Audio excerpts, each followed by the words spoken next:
The case against the man accused of killing UnitedHealthcare CEO Brian Thompson may have just taken a bizarre turn. And that is because federal authorities say someone may have tried to get Luigi Mangione out of jail. According to a new criminal complaint, a man allegedly walked into a Brooklyn federal jail, claimed he was an FBI agent, and said he had paperwork signed by a judge to release an inmate. Now, based on certain circumstances, it is believed to be Mangione. How did he think that this would work if the allegations are true? Was he close to actually pulling this off? And what does it mean for Mangione's case? We're going to break it all down with a prison consultant who knows the system inside and out. Welcome to Sidebar, presented by Law&Crime. I'm Jesse Weber. The targeted execution-style alleged murder of UnitedHealthcare CEO Brian Thompson on a Midtown Manhattan street was already a shocking crime. One of the most shocking crimes we've covered in recent memory. And the accused killer, Luigi Mangione, was captured 5 days later, has been locked up ever since, awaiting two massive trials, a state trial, a federal trial. But now, we have just learned of what appears to be yet another bizarre moment in this saga. Now, we can't say for sure it's connected to Mangione, but when you connect some of the dots, I think it might be a fair assumption. So federal authorities are now claiming that a man from Minnesota walked right up to the federal jail in Brooklyn last night, where Mangione is being housed, and tried to pose as an FBI agent. He apparently claimed he had a judge's order to release a specific inmate, and law enforcement, if you're reading between the lines, may be saying that that inmate was Mangione. Now, when guards asked for his credentials, he apparently showed a Minnesota driver's license. In his bag that was searched by authorities, not official paperwork, but a barbecue fork and what looked like a pizza cutter. Now, if all of this is true, how on earth did he think that this would work? What does that say about the security? I mean, did he get close? Really? What was the plan here? And by the way, what happens next for Mangione? I mean, is he due back in court tomorrow? We're going to break down this stunning new criminal complaint line by line. We're also going to be talking with prison consultant Justin Paperny, who knows this system inside and out, about how an attempt like this can even happen. But for viewers just joining us, really very quick recap of the case at the heart of all this. So Luigi Mangione is accused of the point-blank fatal shooting of UnitedHealthcare CEO Brian Thompson outside of a Midtown Manhattan hotel in December of 2024. And authorities allege it was a meticulously planned, targeted attack. Mangione was arrested days later in Pennsylvania. He's been held without bail ever since. And remember, he is facing not one, but two major trials, one in state court for murder and another in federal court in the Southern District of New York, where prosecutors are seeking the death penalty, or trying to. It is a high-stakes, high-profile case that we have been following very, very closely. And that is what makes this new development just so stunning. Because while Mangione sits in the Federal Metropolitan Detention Center in Brooklyn awaiting his next court date scheduled for tomorrow, authorities say someone may have tried an almost unbelievably bold scheme to get him out. Now, to be very clear, the federal complaint that we're about to discuss does not actually name Luigi Mangione. The inmate is only referred to as a specific inmate in custody. However, a law enforcement source directly involved in the case has confirmed to multiple news outlets that the inmate in question was indeed Luigi Mangione. Let's talk about it. All right, joining us to break all of this down, prison consultant, friend of the show, Justin Paperny. Justin, thank you so much for coming on. It's breaking news. Got you on so quickly. Have you heard of something like this before? I mean, it sounds like something out of a movie, but I do wonder, how easy is it for somebody to maybe pose as an agent, as a member of law enforcement, say the right things, get somebody out of jail? Well, the first part is right. This is exactly like what we would see sensationalized on television. It was successful once in the movie Catch Me If You Can, where Leonardo played Frank Abagnale as a pilot and he flew the plane. That was a very long time ago. But people see something on television, like someone breaks into a prison or they walk in, they give a dramatic speech and they're going to release the person. They're just delusional. And I think when someone is in crisis and they're spiraling, they're looking for meaning. And if they're a fan of someone, they think they're a hero. So it's very easy to play the part and put on the costume. But when you have a prison that is trained for deception and these sorts of things, knowing there is a protocol to release someone, in about 17 seconds, they realize we're dealing with someone who isn't stable. And they did the right thing by finding out if he had any weapons. He did, and they arrested him. So it's easy to dress the part, nearly impossible to execute it. Can you elaborate on that, what the protocol is in place? If there was to be a release that wasn't in the news, right? There wasn't an appeal or a habeas motion where the conviction was overturned. They have to be immediately released. If there was some other reason for an agent to go in there and take somebody out pursuant to a court order, how much advance notice does a jail, a prison get? What is the protocol as far as you know? So there's a chance the prison can find out the day before. That's happened to people in our community. A case manager calls you in and said, you're going out tomorrow, you're getting released, you're getting transferred. But there is a process in place that could take weeks or even months. A writ goes to a judge, the judge signs it, it goes to the marshals, they coordinate with the Federal Bureau of Prisons, the Bureau of Prisons notifies the warden, there's paperwork along the way, there's checks and balances. Even when I surrendered to a minimum security camp a long time ago, I had 9 separate people ask me 9 times my name, my Bureau of Prisons number, and I was going to a camp. So one thing they have is a process that they follow, and it's the reason they knew in about 6 seconds this wasn't legitimate, and they did the right thing by making sure he did not cause harm to anyone, including himself. Is there a possibility he could have fooled them? Maybe not him specifically, but I have to be completely honest about this. Again, the court paperwork doesn't officially say that he was trying to release Mangione, but based on some of the other circumstances, let's assume that for a moment. Given the high-profile nature of this case, given the fact that there are a lot of people who have support for Mangione, are in his camp, there's a ton of money being raised, I gotta say I'm not surprised that this happened. I actually wonder if this is gonna be the last time we see something like this. But could there have been a set of circumstances where if somebody had the right documentation, said the right things, was a really good, con artist, and let's be clear, this individual is innocent until proven guilty. Is the system foolproof? Could there have been a scenario where he could have been busted out, and then what?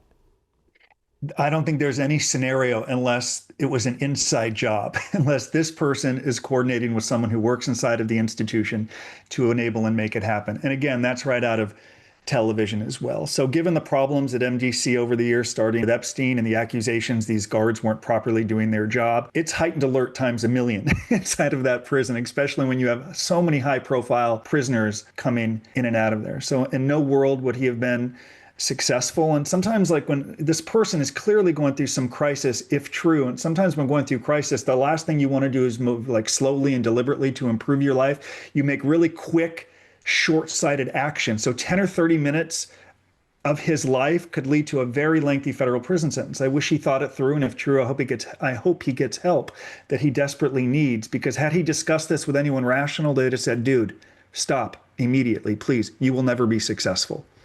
The trial hasn't even started yet. Does this give you concern about what we can expect moving forward as this case advances, what the security might be, whether it's at a jail, whether it's at a prison, whether it's at a courthouse? Never seen a case like this before in my life. I really it's a little bit, it's a little like the Batman. Some people are trying to break out the Joker, right, with all due respect. I mean, it is not normal. And what happens is the longer he's in custody, people who view him as a hero and they want to help him, they view him, this is unfair, this is unjust, he should be free, he should have a bracelet on, we've raised enough money for bond, he should be in the community, other people accused of similar crimes are.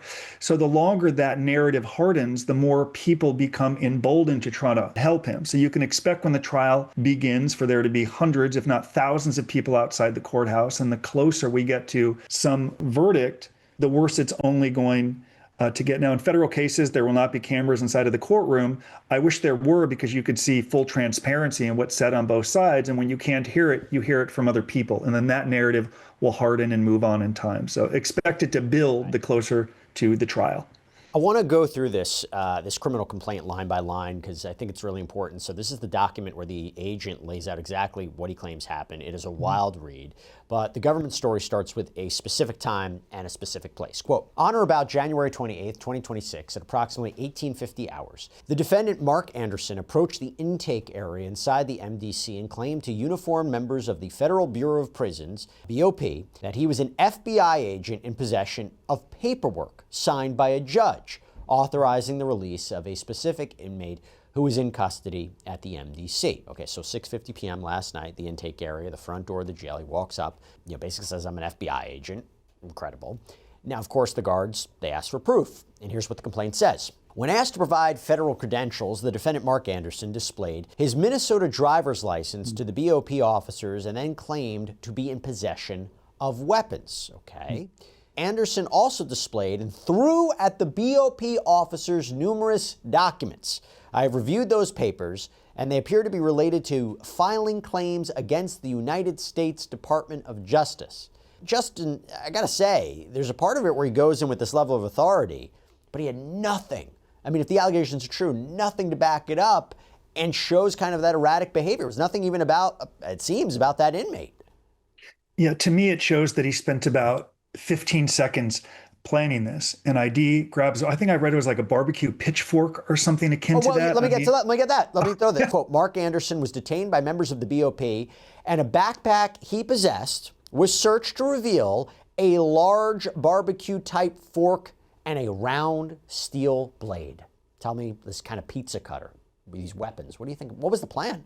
There was no plan. I think he's not thinking clearly. A lot of television where you presume because you have the costume on and you have an ID and you have a letter from a judge, they're going to release you. It's like, I'd love to go to the bank this afternoon and say a judge or someone signed off that my mortgage is paid, wipe it clean. They'd laugh me out of the bank or arrest me. He just didn't think it through. And to think that you could, walk in with weapons like that in a letter, it's kind of like thinking you can rob, Fort Knox with a plastic sword. There was just no thinking through it. And now what they'll do, what a prosecutor will do, they will go through every alleged offense. So it's like doctoring documents, a weapon. And before you know it, it could be a long time in prison. And if guilty and there are health issues, I pray he gets treatment he needs. But what we have seen in the past is, and we've covered this before, we've covered it where a guard may sleep with an inmate, then it happens again and again. We don't want to see that copycat where it emboldens a person to say, this is where he did it wrong. I'm going to learn from his mistakes and I'm going to correct what he did wrong and I'm going to do it right and get him out of here. The first tends to lead to another. And that's something that the authorities need to look out for and be alert. Now, we have learned from new reporting that there's a hearing expected tomorrow in Mangione's federal case. We believe the judge is expected to rule soon on whether it's going to be a death penalty case. The Manhattan DA's office has asked the judge to set a July 1st trial date. They say they're ready. Jury selection in the federal case already scheduled for September 8th, although the U.S. Attorney's Office has said that it expects the state case to proceed first. How complicated do you expect this to be in terms of his multiple trials, perhaps multiple phases? What's your take on it?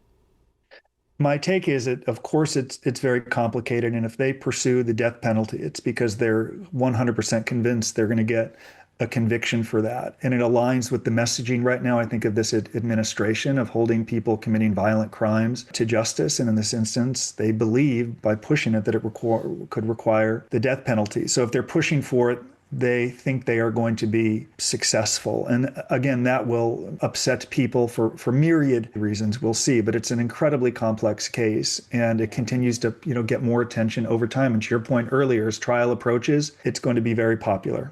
A lot of attention. Do you think events like this will influence that decision or influence in the way, maybe even the way the trials are held, maybe the security protocols? I'd have to imagine so, even the way that he's transported back and forth. Mm-hmm. But also, do you think it's going to affect the decision-making in this case, in your experience? Zero, nothing. I think the U.S. Attorney's Office has an end in mind. I think they want him convicted. They want him sent. They want him to endure they want death. And they've said it from the beginning. So I don't think anything gets in the way of their end game, seeing him executed. And real quick, the security put in place now for every hearing, for the trial. Can you imagine what the crowd is going to look like on day one of either jury selection or opening statements in a trial? What that scene is going to look like outside the courthouse, inside the courthouse? Are you aware of any additional protocols, any additional resources that would be needed for something like this?